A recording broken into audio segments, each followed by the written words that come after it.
আসসালামু আলাইকুম, welcome to Urmi's kitchen. সবাই কেমন আছেন? নিশ্চয়ই ভালো আছেন। আল্লাহর রহমতে আমরাও ভালো আছি। আজ কেনুয়া ফ্রাইড রাইস বানিয়েছি। যাদের ডায়াবেটিস আছে তারা এভাবে কেনুয়া ফ্রাইড রাইস বানিয়ে খেতে পারেন, তাহলে ডায়াবেটিসটা আর বাড়বে না।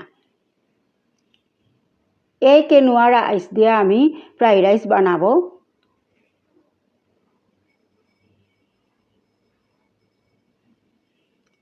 আর আমি 1 কাপ চাল নিচ্ছি, কেনুয়া রাইস নিচ্ছি।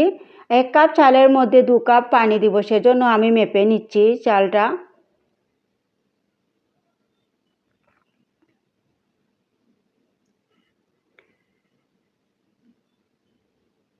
এখন পানি দিয়ে ধুয়ে নিব। পানি দিয়ে ধুয়ে নিয়ে একটা স্ট্রেনারে রেখে দিব পানি ঝরানোর জন্য।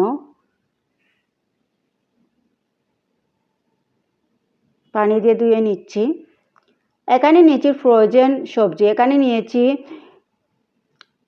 পেঁয়াজের কলি আর রেড ক্যাপসিকাম, গ্রিন ক্যাপসিকাম, গাজর আর মটরশুঁটি নিয়েছি।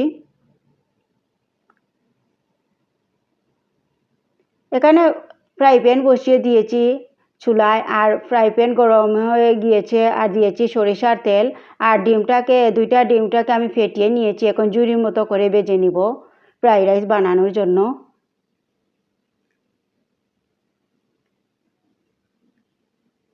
ডিমটা ঝুরির মতো করে ভেজে নিয়েছি, এখন তুলে নিব। তুলে নিয়েছি, দেখুন ঝুরির মতো করে ভেজে নিয়েছি। আর ফ্রাইড রাইস বানাবো আমি ঘি দিয়ে, সেজন্য আমি প্রথমে ঘি দিচ্ছি ফ্রাই প্যানের মধ্যে। ঘি গরম হয়ে গিয়েছে, এখন আমি দিচ্ছি পেঁয়াজ।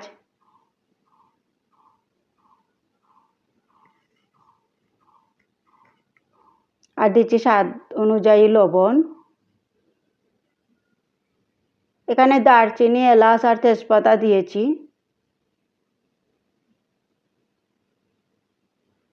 এখন নেড়ে চেড়ে পেঁয়াজটাকে বেজে নিব।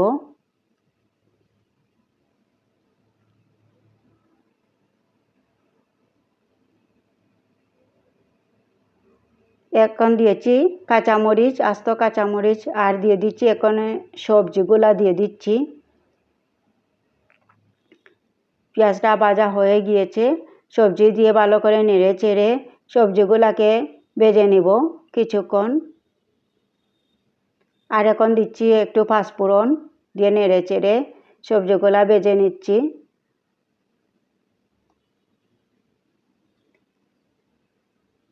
এখন হোমমেড সস দিয়েছি, 2 চামচ দিচ্ছি।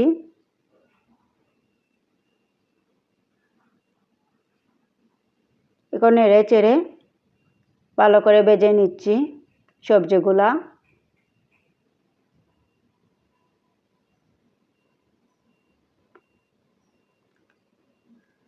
সবজি ভাজা হয়ে গিয়েছে, এখন আমি দিচ্ছি চালটাকেও ভালো করে ভেজে নিব।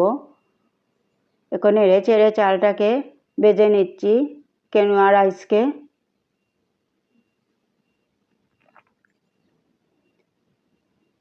এভাবে ভেজে নিব কিছুক্ষণ। ভেজে নিয়ে তারপর পানি দিয়ে দিব।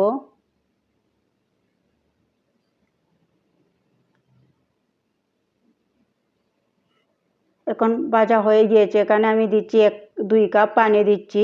1 কাপ চালের মধ্যে 2 কাপ পানি দিয়েছি।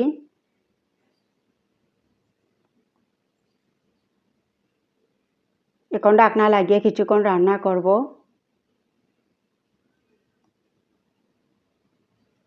কিছুক্ষণ রান্না করে নেড়ে চেড়ে দিচ্ছি।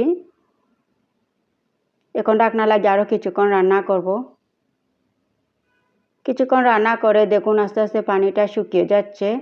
এখন আমি নেড়ে চেড়ে দিচ্ছি। পানিটা একেবারে শুকিয়ে নিতে হবে। দেখুন পানিটা একেবারে শুকিয়ে গিয়েছে কিছুক্ষণ রান্না করে। এখন আবার নেড়ে চেড়ে দিচ্ছি। এখন ঢাকনা লাগিয়ে আরও কিছুক্ষণ রান্না করব, যাতে চালটা সিদ্ধ হয়ে যায়। এখন চাল সিদ্ধ হয়ে গিয়েছে, এখন আমি দিচ্ছি ডিম। ঝুরি করা ডিমটা দিয়ে দিচ্ছি। দিয়ে নেড়ে চেড়ে ভালো করে মিশিয়ে নিচ্ছি। এই ফ্রাইড রাইসটা খেতে কিন্তু খুব দারুণ হয়। দেখুন চালটাও সিদ্ধ হয়ে গিয়েছে। যাদের ডায়াবেটিস আছে তারা এই চাল দিয়ে ফ্রাইড রাইস বানিয়ে খেলে আর ডায়াবেটিসটা আর বাড়বে না। এখন নেড়ে চেড়ে দিচ্ছি কিছুক্ষণ রান্না করে। এখন আরও কিছুক্ষণ রান্না করব। কিছুক্ষণ রান্না করে এখন আমি দিয়ে দিব ধনিয়ার পাতা। ধনিয়ার পাতা যে কোনো ফ্রাইড রাইসের মধ্যে ধনিয়ার পাতাটা দিলে আসলে খেতে খুব ভালো লাগে। এখন নেড়ে চেড়ে দিচ্ছি ধনিয়ার পাতা দিয়ে। দেখুন আমার কতটা সুন্দর হয়েছে, কতটা ইয়ামি হয়েছে এই ফ্রাইড রাইস। এখন ঢাকনা লাগিয়ে আরও কিছুক্ষণ রান্না করব। কিছুক্ষণ রান্না করে ধনিয়ার পাতা দিয়ে কিছুক্ষণ রান্না করে এখন আমি নেড়ে চেড়ে দিচ্ছি। আর আমার ফ্রাইড রাইস রান্না হয়ে গিয়েছে। দেখুন কতটা সুন্দর হয়েছে, খেতেও খুব মজা হয়েছিল। এখন আমি চুলাটা অফ করে নিয়েছি। এখন একটা ডিশে পরিবেশন করেছি, উপর থেকে ডিম ছিটিয়ে নিয়েছি। দেখুন কতটা ইয়ামি হয়েছে। এভাবে বানিয়ে খেতে পারেন ফ্রাইড রাইস। এক চামচ খেলে মন ভরবে না, বারবার খেতে ইচ্ছে করবে। খুব মজাদার হয়েছিল এই ফ্রাইড রাইস। যাদের ডায়াবেটিস আছে তারা এভাবে বানিয়ে খেতে পারেন। সবাই ভালো থাকবেন। আল্লাহ হাফিজ।